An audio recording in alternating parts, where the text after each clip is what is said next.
Number 1. General basics of right concentration. Before studying the concentration, practitioner should know what is the right concentration. What is the benefits of concentration? How do I know my concentration wrong or right? What are the hindrance or weakness in the concentration? And so on. When you ask the question to yourself, the sense of curiosity and sense investigation along with rapture energy will be aroused and penetrated into its true nature and reality. According to the passages from the Pali Canon. Sister Visarkar had asked this question. Visarkar, now what is concentration? What qualities are its themes? What qualities are its requisites? And what is its development? Sister Demarchdina had replied, Sister Demarchdina, singleness of mind is concentration. The 4 frames of reference are its theme. The 4 right exertions are its requisites. And any cultivation, development, and pursuit of these qualities is its development. The above questions and answers are easy to remember, but very difficult to understand. It is not easy to see. Why? Because our mind is not a physical object. It is not like a car, not like a house, not like an iPhone that can be seen by our eyes. Our eye can see a physical object, but eyes cannot see our own mind. Mind is invisible to our eyes. Or, mind is not like a pizza, hamburger, not like soft drink, Coca-Cola, fruit juice, etc. that can be tasted or detected by our tongue. Tongue cannot detect our mind too.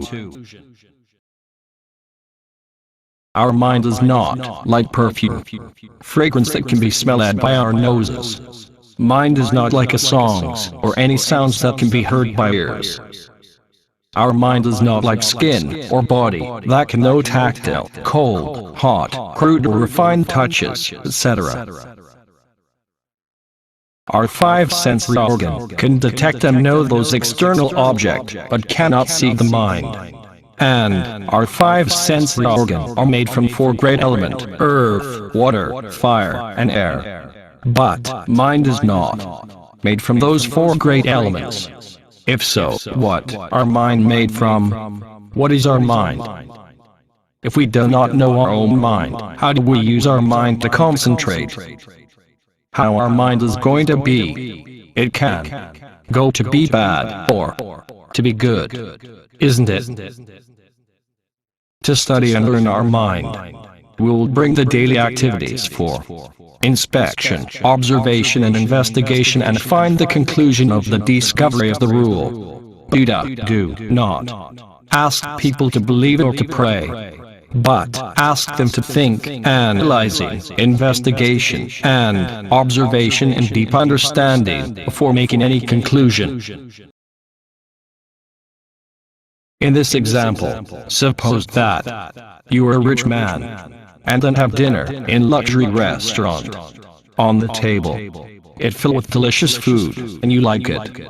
When you're eating, you feel that this food is very delicious. Then later on, there's very beautiful and very interesting woman walking in front of your eyes.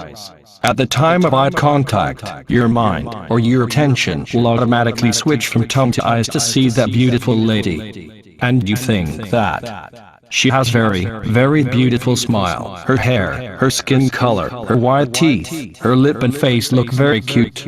Her chest and breast, her arm, legs and body, her gesture are very perfect and so brilliant, like heaven lady. In this situation, you may notice that when your mind changes attention from tongue into the eyes completely, let's say 100%, then you will clearly see the detail of her body beauty.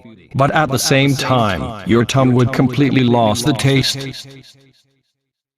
Or, the tongue is absent from the taste. You did not know the taste at all even though you were eating and chewing the food. Your tongue do not receive the taste, become unconscious, or become the dead sensory organ. Why like that? Because your mind do not dwell at your tongue anymore. Based on this observation, you can draw a conclusion that Rule number 1.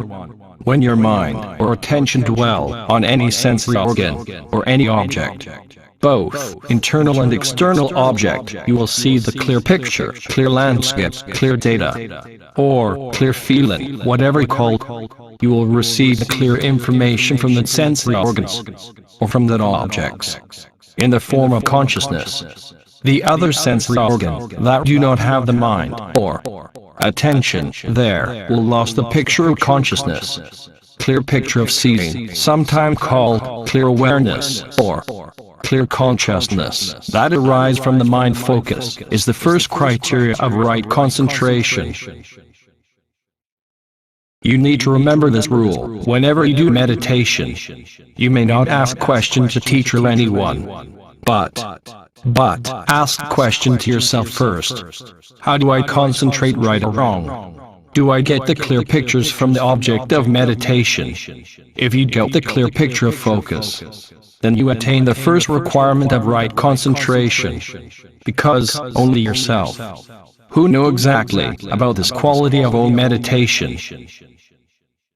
Because mind is not visible to teacher or other people, even your 5 sensory organs. Teacher can see your sitting posture wrong or right, or hear your speech about the quality of your concentration if you tell them, but cannot see your quality of your mind concentration. Suppose further that this beautiful lady is just for you to have the fun with. While you kiss and embrace her, you may notice that your eyes tend to be forced to close naturally in order to send the attention or send the mind from eyes to nose and body sensory organ. And at the same time, your eyes may lose the consciousness or lose function to see. Why? Because the mind may not stay at the eyes anymore. The mind of sexuality jump from the eyes to the nose and to the skins to enjoy the touches through the skin, enjoy the smell through the nose. We call this mind as monkey mind, because this mind jumped from sensory organ to sensory organ. Just one moment of time, it jumped from the tongue to the eyes, jumped from the eye to the nose and skin, and so on. It likes the monkey, jump from branch of tree to other tree, stealing food from one place to other places, fighting each other from times to times, etc. In the same ways, mind jump from sensory organs to other sensory organs too, or jump from one objects to other objects, non-stop. And it changes mood constantly too, from happy to happier, from happier to neutral, from neutral to hatred, to jealousy, compassion, to suffering, to happy again, to compassion, etc. If you notice further, you will know that mind travels from sensory objects to sensory object in our body and consciousness when we are alive, but you do not know about it. As above examples, when mind exit from the tongue and travel to the eyes completely and dwell there, the tongue will not detect the taste of the food, become unconscious, or become the death sense organs. But it will know or see the sights instead when eyes organ interact with the external world. In the same way, when man pass away, mind will exit from our body and travel to a new world or new object. At the time of death, if a man loves and thinking about the dog, his mind will dwell in dog room. So new rebirth for this man is dog. And at the same time, the dead body become unconscious or death, due to there's no mind in that body anymore. At the time of death, if a man love and think about his God, in other religion, his mind will exit from the body and travel to a realm of his God. At the time of death, if a man love and think about virtue, generosity, loving kindness, Buddha, Dharma and virtuous monks, his mind will exit from the body and travel to the realm of God and heaven. In Buddhism, this point is very important and pointed out by Buddha and Arahant very often. Mind is not death, but it changes its form of consciousness and its mood from time to time depend on karma you perform. I will explain next video. Before I explain about the meditation and its practices, I try to explain about the mind, because it is difficult to understand. Most of the teacher and books say mindless consciousness. That is not right. Due to unconsciousness is the mind too. Mind can change its consciousness from conscious state to dreaming state, from dreaming state to deep sleep or unconscious state, and so on. Some advanced meditators say they have attained the highest state of meditation and they have no mind. That is not right too. It looks like people give the definition of mind differently and can lead to the wrong concentration. So, you need to do your own studying, investigation, thinking and analyzing before drawing any conclusion. And your own final conclusion need to be verified with Dharma spoken by Buddha before believe your own discovery too. If you believe a Buddha without investigation, understanding and analyzing, your belief can be wrong belief and result in the painful consequences too. Due to mind is very tricky.